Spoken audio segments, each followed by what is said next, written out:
मैं ये नहीं कह रहा हूं कि यूरोप के ईसाई होने के बाद ही यहूदियों की प्रताड़ना का सिलसिला शुरू हुआ।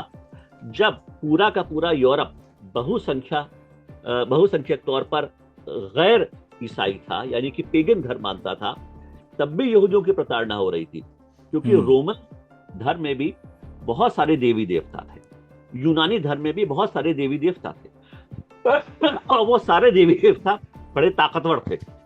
लेकिन उनके दरमियान एक ऐसा समुदाय था जो कि एक अद्वैत ईश्वर की आराधना करता था, निराकार अद्वैत ईश्वर, और एक ईश्वरवादी था। तो उनको ये बात बहुत अटपटी लगती थी। उनके यहाँ अक्सर ये होता था, जो रोमन शासक है वो अपेक्षा करता था अपनी प्रजा से कि वो उसकी प्रजा उसको एक देवता के स्वरूप में पूजे।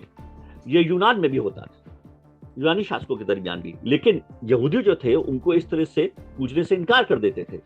इस वजह से उनके प्रति पहले से द्वेष की भावना मौजूद थी। यहूदियों का ईश्वर निराकार, यहूदियों का ईश्वर निराकार है, अद्वैत है, और ऐसे कोई दो धर्म नहीं है जिनके में इतनी ज्यादा समानता हो जितनी इस्लाम और यहूदियत में है। जिस तरह से मुसलमान बुत परस्ती के खिलाफ हैं, बिल्कुल उसी तरह से यहूदी भी बुत परस्ती के खिलाफ हैं। किसी भी यहूदी प्रार्थनालय में ना कोई तस्वीर होती है और ना कोई मूर्ति होती है। तो मैं अपनी बात बहुत संक्षेप में कहने की कोशिश कर रहा हूं। तो प्रताड़ना यूरोप के ईसाई होने से पहले भी हो रही थी यहूदियों की। जब यूरोप पूरा का पूरा ईसाई हो गया तो वो सिलसिला जो है और गहरा हो गया, क्योंकि यहूदियों को दोषी माना गया ईसा मसीह की हत्या के लिए, जिसके लिए उनके यहाँ शब्द इस्तेमाल होता है डीइसाइड।